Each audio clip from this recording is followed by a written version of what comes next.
Hello, fellow hunters, outdoor enthusiasts. Welcome back to In the Wild Outdoors with Bren and Jesse. I am co-host, singer-songwriter, big game hunter, sometimes hunting guide, Bren Hill of Hooper, Utah. Here with co-host, bush pilot, hunting guide, owner-operator of Saddlehorn Outfitters, Jesse Tatman of Daniel, Wyoming. And we are excited again to bring you stories and real-time insight on all things pertaining to the Wild West, and particularly Western big game hunting. This is In the Wild Outdoors.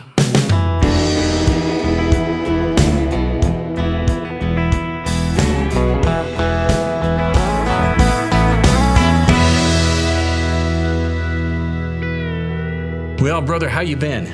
I've been good. You? I've been okay. Yeah, I've been traveling and, kind of busy time of year. I wish I was bear hunting right now. I'm fixing to be. Yeah, you are. I just spent 3 days in well control training, getting recertified. Mm-hmm. They had to reteach me how to kill a well, I guess. But yeah, and you've been stocking up on bear bait. Yeah, I picked up about 4,000 pounds of bear bait the last couple of weeks. Got all the livestock rounded up, got it back over to the ranch so we can get the coggins and health done on them, and meeting with the Forest Service tomorrow to go over permit palisades, and then Gary and I are going to put out about 40 baits here in the next week and a half. Yeah, that's exciting, and you'll be hunting here pretty soon. I know we got Wyoming. We got Wyoming applications coming due here pretty soon. Yep. End of May, I guess, is when. Yeah. Utah just got over. Yep. I think Nevada's getting ready to get over right now. Yep. And yeah. Okay. We'll update folks on that. We have a really special guest here today, and he's one of my cool friends. He's actually a little brother from another mother, and Selena and I would adopt this kid, if we could. He's actually a really good friend of my oldest son's, who is graduating from Weber State University this weekend. I'm pretty proud of that. Quaden is. Yeah, I got an invitation. He sent me one. Yeah. And Quaden is kind of how I met this young. Have you ever thought where your life would be without Western movies? No. Can you imagine? I could have not imagined. Not at all. I mean, I don't think I would be on the road I'm on, doing what I'm doing, without Man from Snowy River, Jeremiah Johnson. Obviously, I loved the outlaw Josie Wales. Mountain Man. Absolutely. Yeah, Lonesome Dove, obviously, the Cowboys. I mean, there are just so many great Western movies, and one of the integral characters in making those movies happen through the years is the stunt rider. Oh, yeah. And the guys that, maybe you don't always see their faces on camera, but you might see them coming off a horse or riding a bucking horse. And I'm very proud of this guest that we have here today, who is from my hometown of Hooper, Utah. He was born in Moab. We don't hold that against him because he was reared in Hooper, and kind of a legend growing here around our neck of the woods. Friend of Randy Melton's, got into the biz that way, and anyway, it's just my privilege to introduce stunt rider, bronc rider, cowboy, songwriter, Dayson Ward. Man, Bren, well, thank you guys for having me, first of all. Thanks for coming. Oh, what an intro. I got to take you around everywhere I go, man. Yeah. I remember it wasn't long ago, maybe a year, 18 months ago, you call me every now and then and check in. And, those of us in the entertainment world need a support group. And especially, when you're just making tracks in this world, it's so crazy, trying to figure out how to make your way. But absolutely. Dayson called and he said, Bren, I just got my SAG card, Screen Actors Guild card.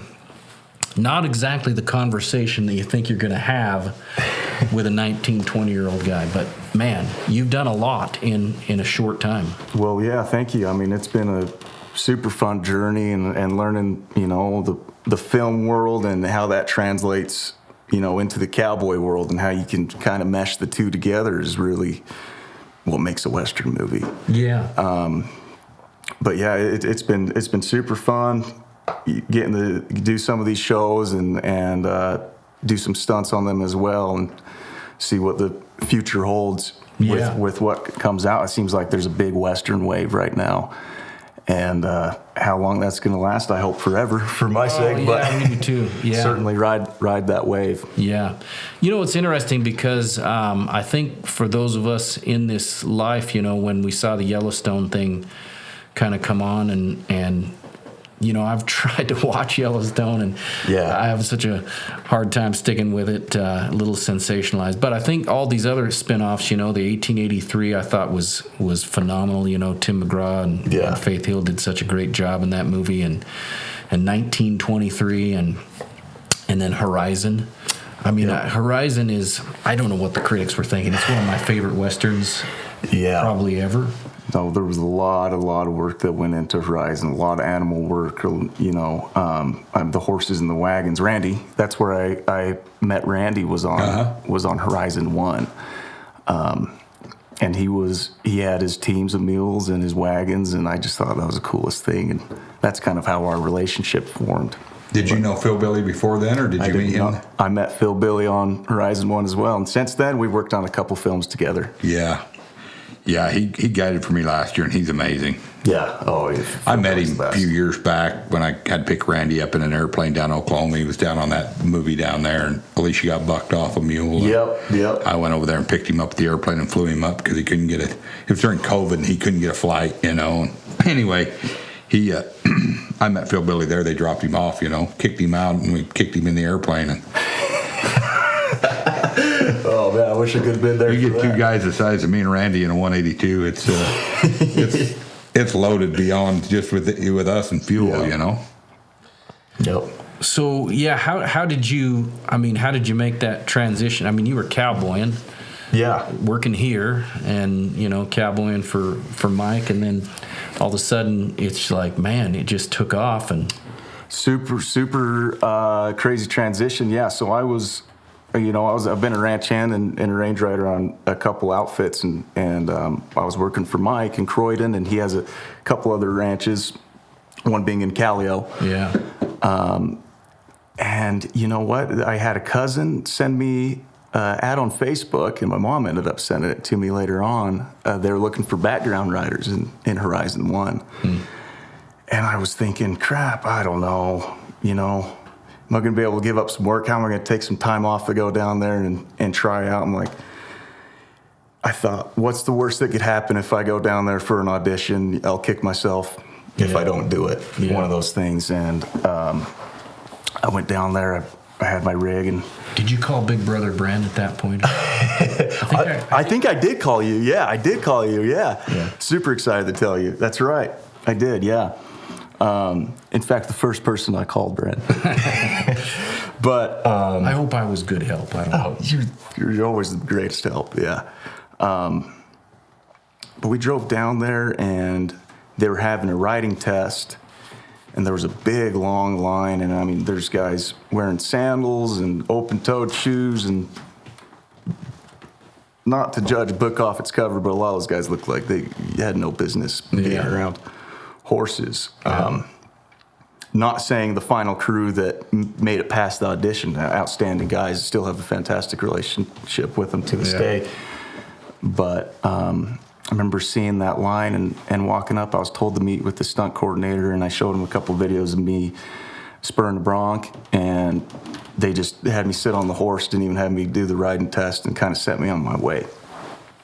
Now, it wasn't for probably another month, 3 to 4 weeks, until I got an email, a confirmation that, you know, I got the job or that they were going to hire me on. And I showed up on set, and I was in the wardrobe department, and they had my name right next to the foot soldiers. And they were trying to dress me up like a foot soldier, and I'm looking at these guys outside the trailer that are in cavalry costumes, and I'm like, this is bullcrap. Yeah. You know, I'm not here to be a foot soldier. Yeah. And I told the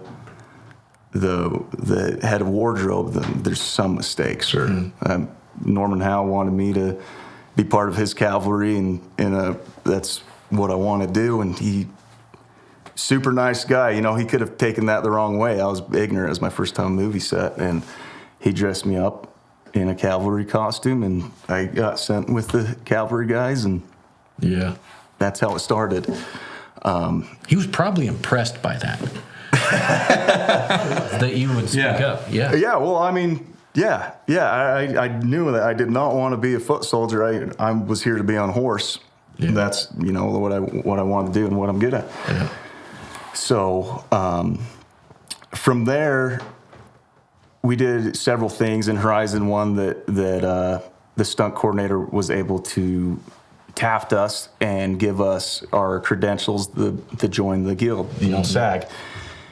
And I was maybe one of 20 guys that actually paid my dues and pursued a career in film, which is shocking to me because that nobody hands you a SAG card. That's right. a pretty rare thing. Right.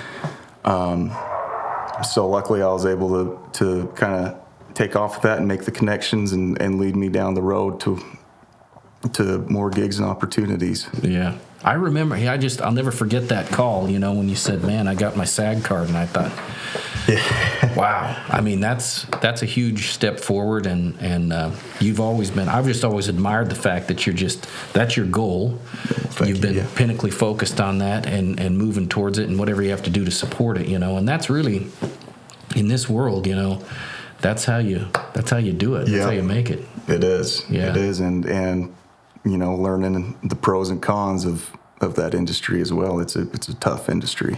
You had a couple of different stunt coordinators you worked with. Yep. And one of them I know you're still working with now, but there was a transition there. It was kind of rocky. Yeah. So we had a couple different coordinators. So the first one that we had on Horizon 1 was Norman Howe, and he started out with John Wayne and the Cowboys. He actually played Weedy, the little kid in the Cowboys. Yeah.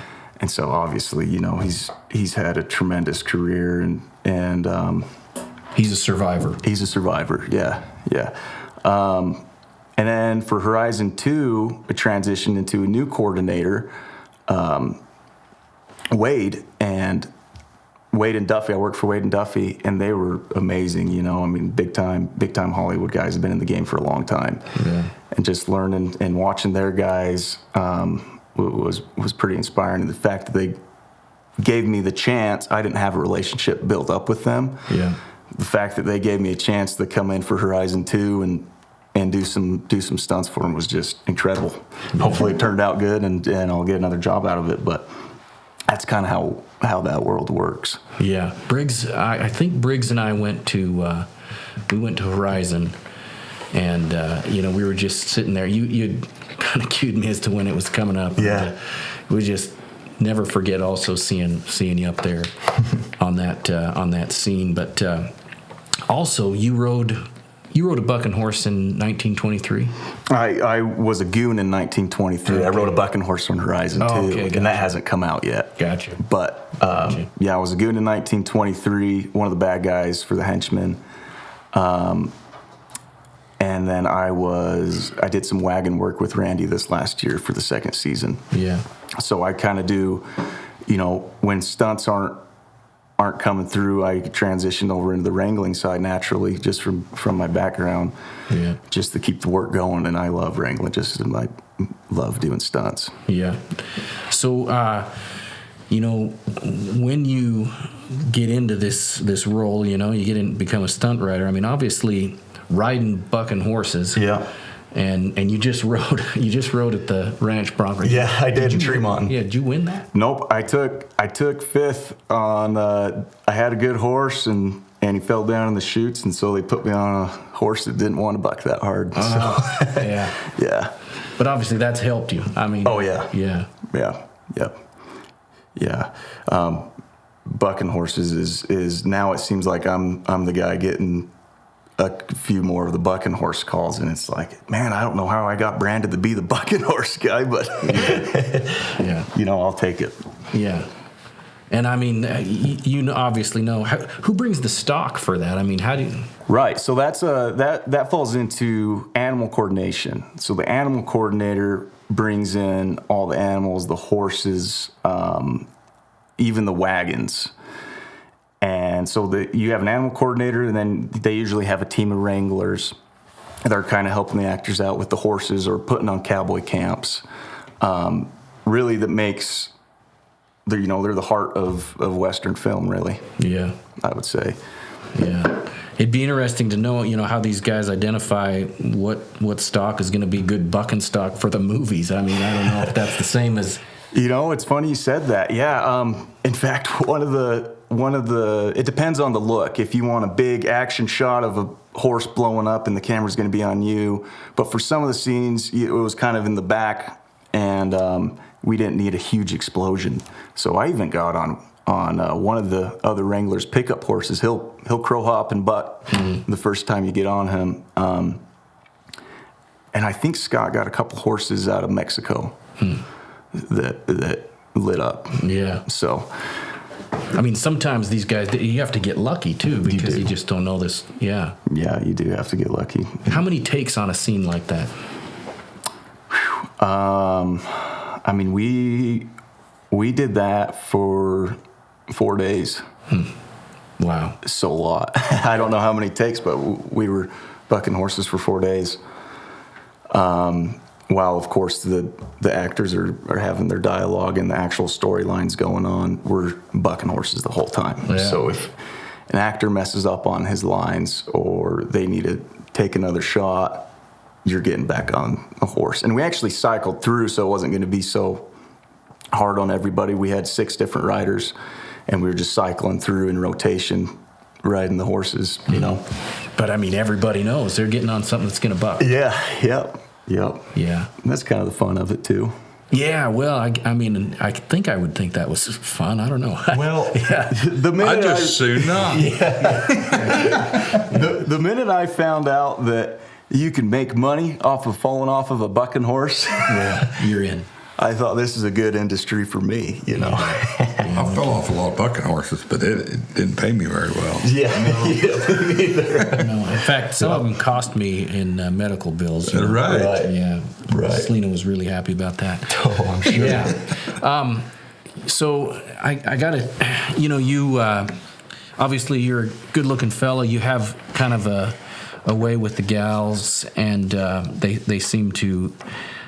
Some of those stories I won't tell. That's not true. You and my oldest son hang out a lot, but you were driving sleighs for Randy at Aspen. Aspen Carriage and Sleigh. And you had somebody come back and request you as the sleigh driver.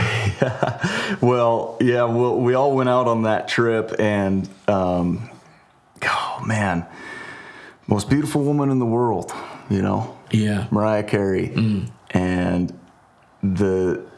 she comes every year back to sleigh rides. Yeah. But she came 3 times this last year that I was with Randy, and it was a wonderful experience. Yeah. Yeah, she was a lot of fun. Yeah. She kind of serenaded you. She did. She sang. Yep, she did a lot of singing. Stopped and looked at the stars a little bit, and proceeded the sleigh ride. You might get a gig in her security detail. At some point. I would love to send in a job application. Yeah. I think the other thing that I'll never forget is, you calling me up and Callio is sort of a legendary place because a lot of our cowboy pards have cowboyed there. Right. Brett Baum has the hunting lease out there, and it's it's desert country, and they got these big old giant bucks running around. Just tough country, and running cows out in the West Desert of Utah. Yeah. And you're cowboying out there, and you called me up and you said, "Man, I've written a song," and a lot this happens from time to time, and not everything that people bring over and play for me is gold, but man, when you started rattling off Callio, I was like, I remember telling Selena, Dayson's a songwriter. Geez, well, thank you, Brandon. I mean, that means the world coming from you, but it's a hell of a song. Well, thank you. And you've done an incredible job with it. Yeah, Just I recorded listen. it. Yeah, we're trying to get that out, but yeah. Yeah. Yeah, sounds incredible. I'm so excited for Callio. How did that come about? So Callio, this was, I think, the 4th month I was working for Mike. And mind you, the cow boss I was working with and all the other hands were really good hands. Yeah. I was not up to that level when I hired on with Mike. So I'm learning a lot, and there's a lot of struggles that are that to overcome, a lot of learning processes while you're doing it, while you're in that situation. And it makes you learn fast, and obviously I'm super grateful for it. It's helped me become a better cowboy myself. But it was kind of tough. It was kind of tough, and going to Callio, like you said, it's so barren. It's right on the edge of the salt flats, lips cracked and dried in this desert hell I ride.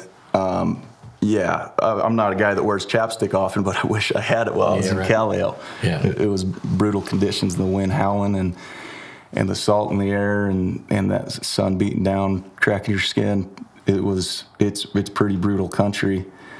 And I was on this Mustang mare that I had out there. She was a horrible horse, and I remember fighting her for everything, and then she was so stubborn I couldn't get her to go, and we split up, and Trent Rouser, the cow boss, told me to go this way to gather cows, and we'll meet him in the corral. And halfway gathering them cows, my horse wouldn't take another step in its tracks and just stood there. And so I was late for bringing in the cows to the corral, and just things like that kind of building up. I was kind of in a different headspace when I was thinking about that song, and I wrote it when we came back with Ethan. I was sitting there picking guitar, and Ethan's another cowboy that worked for Mike, and he's like, "You know what? I think you should probably keep picking that song. I like it a lot." And that's kind of how Callio originated. Is the kinds of things that I was thinking about while I'm out there. And I hope that it kind of shines a light on cow-calf operations and cowboys and range riders and anyone in that world of what goes on to put food on the table. Yeah, it's a lot, and it can really wear one out. Next time you sit down to eat, to feed your family some red meat, think of the cowboy and his sacrifice. Yep. Yeah. Yep. Struggles in a cowboy's life. Struggles in a cowboy's life. Yeah. And that's with every cowboy. And I love cowboy, and I think it's the greatest thing in the world, even while I'm out on set or working in film. When it's branding season, I'm like ready to get out and go see your buddies and go ride, and it's a way of life I'll never be able to give up. Yeah. Well, it's just something that's obviously in you, and would you agree that the things that you learn cowboying, the perseverance and just the grit, the determination, the struggle that you have to, fight through those sacrifices. Oh yeah. Does that help you in your other endeavors? Oh, absolutely. Yeah. I mean, it translates all across the board, but just being used to kind of that lifestyle now and being on the road, as you know, it translates pretty well. Yeah. Because there's a lot of times while you're by yourself or The phone's not ringing. A phone's not ringing. Yeah, exactly. Yeah. It's a tough life, and hopefully, the talks you and I have hopefully prepared you for that. But I know that you've been determined to go down that road, and you're doing great things. And thank you, Brandon. Yeah. So hopefully, in a few years, we're hopefully still doing In the Wild Outdoors. We get a recap on what's happening. Yeah. You've got Horizon 2. Horizon 2 is coming out, and I don't know the set date for that yet. They just had the premiere in LA 3 or 4 weeks ago, and so it should be shortly. But from what I hear, it's going to be something. Being in that world, and obviously being a young guy, and I know you've got a pretty tight relationship with Costner and some of the powers behind, the production powers. Yeah. What does the future look like for Western movies, for the genre? I don't think anyone's planning on slowing down anytime soon. However, with that being said, obviously there's slow times in the film world where you're not filming as often, and we feel that. Yeah. But he's got some film studios popping up. Got one here in southern Utah. We got one in St. George that he's building in St. George. So I don't think anybody really has an intent to slow it down with it being such a boom that it is right now and such a trend. And I mean, every city you're going to, you're seeing cowboy hats on the streets. Yeah. So as long as that's going on, I'm happy because you got work. Yeah. So I don't think there's any intent of slowing down the production of Westerns. Yeah. Well, I know that's the course you're on, and obviously, as always, I'm always here to help. And, you know, I do know that Jesse always needs hunting guides, so when it gets slow, I'm always on Brent. Like, come on. we may have some other stuff to fill in the gaps. Oh yeah, that's you know, I just bought a truck bed camper a couple days on Marketplace, and I'm like, in between these, I'm either out horn hunting or fishing or hunting. I can't stand being home. I'm gotta go out and fill, like you said, fill those gaps, whether that's helping out Randy in the summer packing trips or whatever. So yeah, if you need a hand, I'll lend a hand. Yeah. You know, my favorite scene in that Horizon one's when Costner comes over that ridge with that pack string. Yeah. You know, all loaded down, tied off nice. Yeah. Yeah, well, it looks like he really knew how to put a load on a pack saddle, huh? Yeah. Yeah, I think that was Randy and Phil Billy that did that. Oh, I'm sure. I ain't saying that I knew that tie, but yeah, I know it pretty well. The backside of LaSalle's is where we filmed that, and it was fall, and you know, all the Quakies are changing color, and every now and again you could see Kevin looking up, and he'd spot an elk, and he'd be sitting there looking at elk, and everyone's like kind of getting ready to, you know, get going. And you look over there, and he's looking at elk, and he's way into that stuff. He's an outdoorsman. Yeah. Well, he does that thing now, right? With he had the Yellowstone thing where he did the about the park. Yeah. And then didn't he just do one back east somewhere too? I haven't got to watch it yet. It's on Fox Nation or something like that. I think he did another one in one of those big parks back. We need to sell him a hunt. Yeah. Yeah, we do need to get him on a hunt. Yeah. That'd be really awesome. cool. It would be awesome. Man, thank you for being here. No, like I said, guys, thank you so much for having me. It's been fun to come on the show and especially meet you, Jesse. I haven't even. Yeah. This is the first time I get to meet you. Yeah, I've heard a lot about you from Jake and that's Randy, true. and Brand, but I'm glad you come too, and I'm glad to hear your adventures you're starting to go on, and that's awesome. You know, well, Randy, he one time he asked me, he's like, you should come and do the stunt ride thing. I said, no. I'm too old for that. Yeah, oh yeah. Well, I don't hit the ground that well anymore. No. No. They don't feel good at this age either. You got only so many in you, but no, we are fans of Western movies here at In the Wild Outdoors, and wishing you all the best. We got friends in that world, and if you think of it, grab a friend or two and take them to Horizon 2, coming to a theater near you, and look for this fella here and some of our other buddies.